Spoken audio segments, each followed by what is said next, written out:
Ngomongin soal riyadhah, kita memang gak terlepas yang dari namanya doa.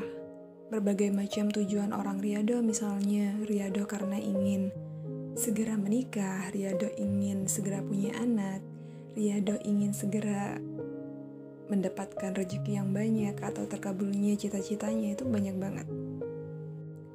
Tapi ada sebagian orang yang merasa dirinya gak pantas untuk riyadhah kayak gitu karena terlalu banyaknya dosa yang mungkin dia lakukan di masa lalu. Entah itu dosa zina, dosa gak menutup aurat, dosa durhaka sama Allah, dosa dan banyak lagi dosa-dosa lainnya yang mereka lakukan. Mereka selalu bertanya, "Kak, apakah ketika melakukan riyadhah sedangkan diri ini banyak sekali dosa?"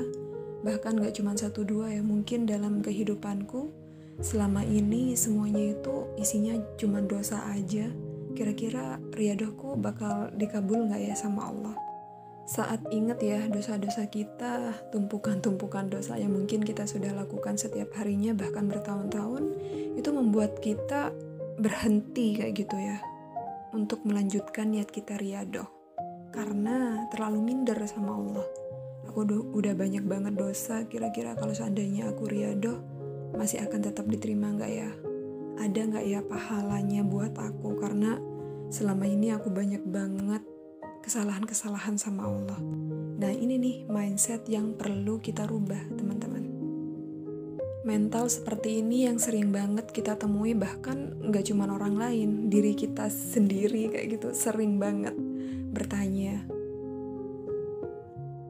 aku bukan orang soleh, aku juga sudah lupa berapa banyak sholat yang sudah aku tinggalkan, puasa Ramadan sudah berapa kali yang gak pernah aku ganti, dan lain-lain. Dalam Al-Quran Surat Al-Baqarah ayat 186, Allah Subhanahu wa Ta'ala berfirman, "Apabila hamba-hambaku bertanya kepadamu, wahai Muhammad, tentang diriku, maka jawablah bahwa aku ini dekat. Aku mengabulkan permohonan orang yang berdoa apabila dia memohon kepadaku. Maka hendaknya mereka itu memenuhi perintahku dan hendaknya mereka yakin kepadaku agar mereka selalu berada dalam kebenaran." Kalau kita termasuk dari salah satu orang yang minder sama Allah untuk berdoa karena terlalu banyaknya dosa yang kita perbuat selama bertahun-tahun, bahkan selama kita hidup di dunia ini, maka simaklah apa yang disampaikan. Imam besar Al-Imam Sufyan Al-Unayyah juga berkata, jangan sampai kesadaran kita tentang kondisi diri ini membuat kamu nggak berdoa kayak gitu. Banyak durhakanya ke Allah, jadi nggak pede berdoa, ngerasa nggak pantas minta sama Allah, ngerasa nggak pantas minta banyak sama Allah. Analoginya seperti ini, kita punya teman dekat nih. Saat kita udah deket banget sama sahabat kita atau teman kita tadi, kita mau minta apa-apa, minta bantuan, pertolongan, bahkan minta sesuatu, mungkin teman kita bakal ngasih karena kita sudah dekat kayak gitu. Ya bisa dibilang orang yang sudah dipercaya. Tapi beda kasusnya kalau seandainya kita nggak kenal, ya kenal tapi nggak terlalu dekat, tiba-tiba kita datang minta bantuan, misal minta pinjaman uang, misal kita minta bantuan apa kayak gitu ya sama si teman yang gak deket tadi, kira-kira bakal dikasih nggak? Tapi teman-teman yang perlu kalian ingat ya, Allah gak bisa kita samakan rata dengan manusia, karena Allah itu maha suci dari kiasan kayak gitu ya, maha suci dari analogi-analogi dalam pikiran kita. Karena sesungguhnya Allah mengabulkan doa makhluk yang paling berdosa yang bernama iblis. Ketika iblis berdoa dan minta ditangguhkan kepada Allah, Allah kabulkan kayak gitu. Sedangkan kita ini bukan iblis teman-teman. Kita bukan makhluk yang paling terburuk yang ada di dunia ini. Iblis itu pernah berdoa ke Allah, minta ditangguhkan sampai waktu mereka makhluk ya dibangkitkan. Dan Allah berfirman, sesungguhnya kamu adalah termasuk mereka yang ditangguhkan. Ya secara gak langsung Allah sudah menijabah doa si iblis ini. Ya seperti kita tahu iblis itu siapa, iblis itu makhluk seperti apa, tapi Allah tetap mengabulkan doanya. Ya meskipun waktu itu dalam riwayatnya iblis ini minta ditangguhkan sampai sangsakala ditiupkan yang kedua kayak gitu. Tapi Allah tidak mengabulkan sampai di sangsakala ketiupan yang kedua, tapi Allah kabulkan di sangsakala tiupan pertama. Ini juga salah satu jawaban kenapa iblis sampai saat ini masih ada di sekitar kita ya, karena dia pernah berdoa sama Allah minta ditangguhkan atau dihidupkan sampai hari dibangkitkan semua makhluk nanti ya setelah kiamat.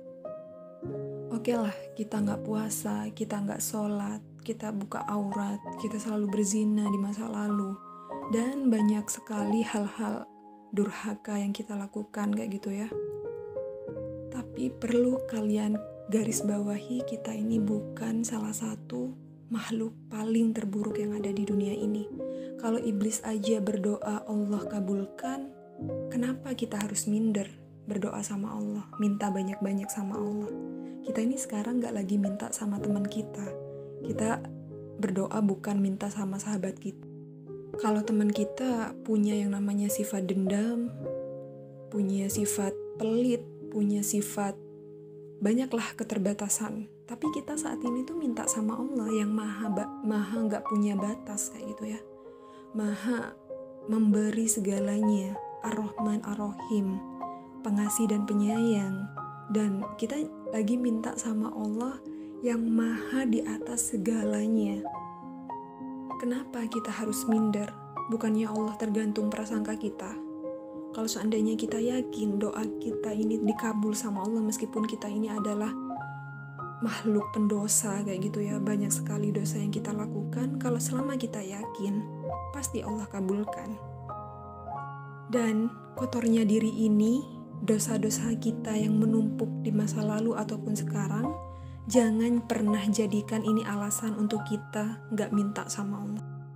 Yang secara gak langsung kalian tuh gak sadar sebenarnya apa-apa yang ada di dalam pikiran kamu sekarang. Minder, takut, gak enakan sama Allah itu salah satu tipu daya iblis kayak gitu.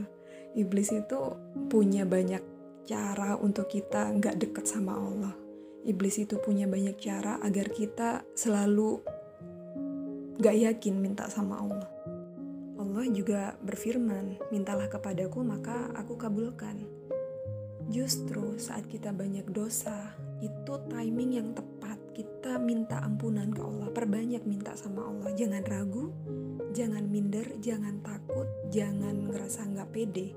Allah itu yang Ghani ya Ghafar, yang gak pelit, baperan, apalagi perhitungan kayak manusia pada umumnya.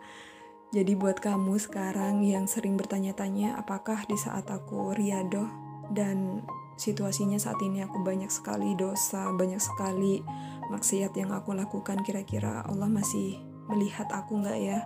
Allah masih mau nerima doa-doaku gak ya? Nah itu dibuang teman-teman, pemikiran seperti itu dibuang. Yuk mulai sekarang kita rubah step by step. Kalau seandainya kita gak mulai hari ini, mau kapan lagi? Ingat, kalau seandainya kita benar-benar yakin berubah menjadi lebih baik, maka Allah datangkan orang yang baik-baik juga dalam kehidupan kita. Yuk, mulai saat ini kita buang rasa suudzon kita sama Allah, rasa buruk sangkanya kepada Allah, kita buang semuanya. Kita luruskan niat, kita yakinkan bahwa apa-apa semuanya yang kita minta sama Allah, insya Allah Allah kabulkan. Insya Allah Allah akan menghapus dosa-dosa kita. Semangat ya buat kamu yang sekarang riyadohan. Jangan berpikir yang aneh-aneh lagi. Kita minta yang sebanyak-banyaknya sama Allah. Minta semuanya sama Allah, insya Allah Allah kabulkan. Semangat ya buat kamu. Dan itu aja sih podcast kali ini. Semoga ini menjadi bahan motivasi buat kamu untuk lebih semangat lagi riyadohnya. Kita jumpa lagi di podcast berikutnya. Wassalamualaikum warahmatullahi wabarakatuh. Semangat!